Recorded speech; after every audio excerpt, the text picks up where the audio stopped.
Ouais, Togo. Le pays d'Adebayor. Après, de dire Togo est mon pays préféré. Ouais, Togo, faut rien. Ballon là. Posez-vous la bonne question, hein. Pas Togo, non, Togo, non. Togo, c'est bon. Le bilan est propre. Nul. Sans commentaire, c'est fini. Faut rien. Togo, Mali, même chose. Même père, même mère. Dans cette famille de nuls là, Mali est le grand frère. Togo est le grand frère. Côté, faut rien là. Togo est le grand frère. Mali est le petit frère. Est-ce que c'est ça? Parce que la famille est ils sont jumeaux. Hein? Ils sont jumeaux. Les deux, ils sont jumeaux. Il n'y a pas de grand frère et petit frère. Les deux sont similaires.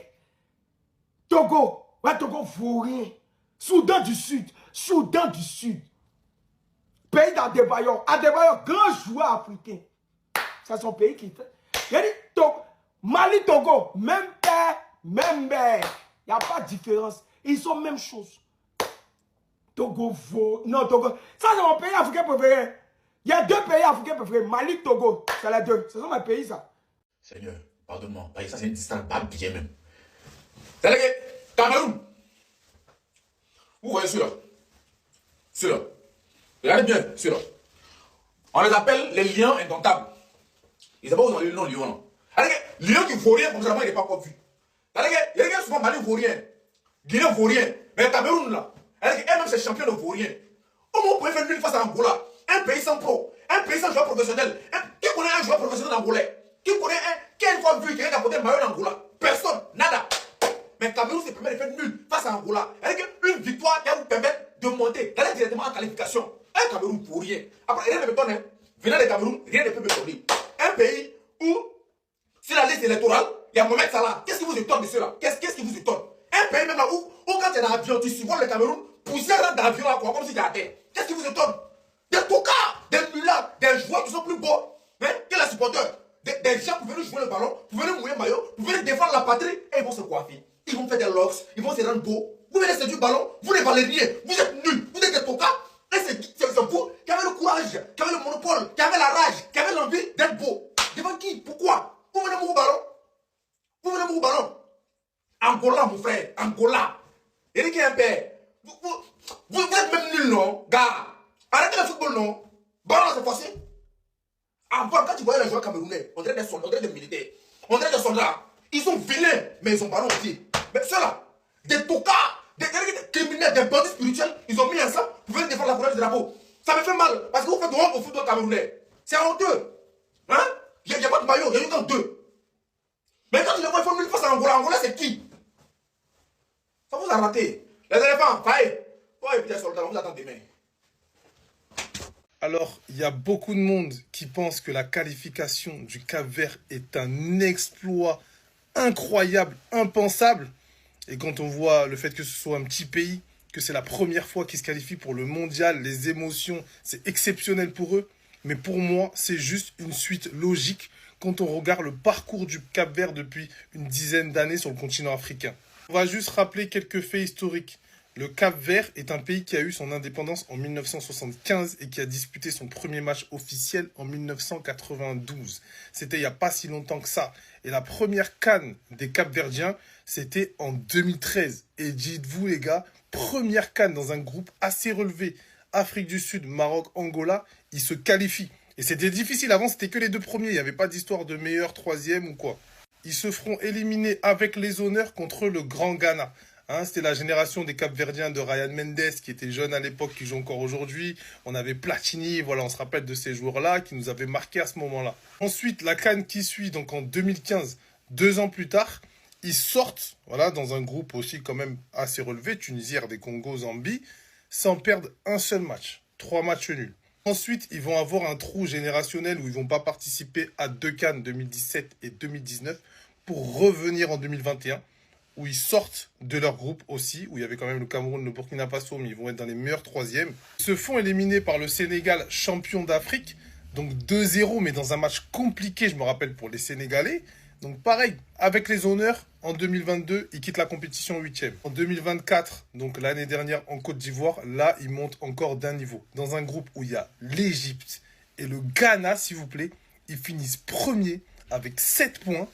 passent les huitièmes de finale où ils éliminent la Mauritanie et perdent au tir au but cruellement en quart de finale après un 0-0 contre l'Afrique du Sud. Ils vont rater de manière un peu surprenante les qualifications pour la CAN au Maroc, mais derrière obtiennent le Graal pour cette qualification pour la Coupe du Monde aux États-Unis. Mais vous voyez les gars, au final ils sortent pas de nulle part. Tout ça c'est un travail, une progression de ce petit pays, mais bourré de talent au niveau footballistique. On le voit sur place ou dans la diaspora.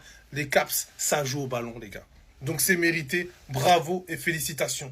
Et puis voilà des gens aussi. Mali même est mieux. Mali au moins, ils se sont fait éliminer en gagnant.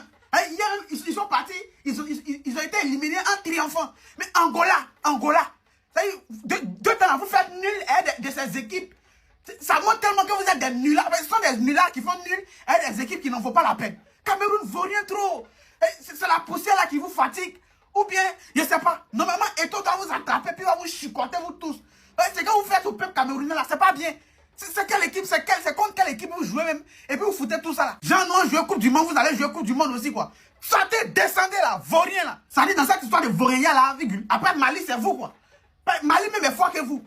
Actuellement, si Mali attrape Cameroun, ils ne vont pas les louper. Je sais de quoi ils vous parlent. Et puis après, Camerounais qui a venu me dire le contraire. On parle du foot, on parle des ballons, Cameroun, Mali va les allumer, aller-retour. Vous me regardez les équipes contre qui vous avez fait nul. Regardez les équipes contre qui vous avez fait nul. À cause de ça, il y a deux équipes, il ne faut jamais parier sur Cameroun et puis Mali. Ce sont les deux équipes les plus nulles de toute l'Afrique. Les deux équipes les plus poussées de Mali. Ils sont forts, ils sont très forts dans vos rien. Et vous, demain, pour nous, notre qualification, demain, on va vous asseoir, on va asseoir notre domination pour toujours. Pour l'instant, les deux, vous écrivez Melbet avec mon code promo Dolphobet, vous allez avoir jusqu'à 300% de bonus au premier rechargement. Merci. Et puis, ils ont échoué. Ils ont échoué. Cette année-là, vous allez nous regarder à la télévision. Bande de vauriens que vous êtes. Bande de nullards. Vous allez nous regarder à la télévision. Nous, on va envoyer conteneurs de télé au Cameroun. Vous allez nous regarder à la télévision, vous et Gabonais, vous tous, bande de vauriens. C'est-à-dire en 2022 ou bien 2018, vous avez fait tricher, voler les Algériens. Et toi, allez voir les gars là, tricher, voler, gagner Algérie pour aller au mondial. Gueuler, perroquet sauvage, Djandjou prélaté. Cette année, colo. Vous ne pouvez rien créer, bande de vauriens que vous êtes. Genre, pays de Cannes, Côte d'Ivoire va jouer mondial et vous allez jouer mondial. Genre, attends, nous sommes dans quel monde? Comment ça? Vous allez jouer mondial et nous, à côté de quoi? C'est la même catégorie. Vous et nous, c'est la même chose. Quittez l'aller, restez à la maison. Ils ont échoué. Vaurien, gueula, nula, braqueur, Djandjou. C'est-à-dire, tout ce qui est mauvais, c'est vous. Bande de vauriens que vous êtes. Burkina va jouer au mondial pour vous laisser. Bande de vauriens. C'est-à-dire, nous, les Burkinabés, tranquille, on va au mondial et puis vous allez-y. Vous allez souffrir, Paul Biya. Alors, ça m'a levé là. C'est un distract. Les Camerounais, vous êtes méchants. Non, c'est-à-dire que les joueurs de l'équipe nationale du Cameroun, vous êtes des gangsters. Vous ne devez plus jamais jouer pour le Cameroun. Anguissa, toi tu dois être mannequin, mon vieux. Toi tu ne peux pas jouer de football. Tu as beaucoup de cheveux quoi. S'il ne s'aime pas, ça te dépasse, mon vieux. Tiens, jambon. Quand tu appelles, il faut dire que tu ne te sens pas bien. Que tu es malade, ils ne vont pas t'appeler. Un but du Cameroun, c'est-à-dire une victoire sèche. Vous ne pouvez pas faire ça. Et c'est pourquoi les vieillards vont toujours vous gouverner. On va toujours prier pour vos vieux, ils vont vivre longtemps pour régner sur le Cameroun. Vous nous faites souffrir. Donc vous allez souffrir aussi. Moi c'est vaurien. Toi, Baléba, depuis on t'a dit que tu ne te débrouilles pas mal. Mais tu ne sais plus jouer au ballon, mon frère. On te donne une passe. Mais il faut faire la passe. Tu es contrôlé, tourné. Tu t'appelles Pedri. Tu t'appelles Pedri. Non mais c'est pas possible ça. Bande de voix. C'est ça la bande du gouvernement qu'on prend les pots cassés. Au moins 3 distractions.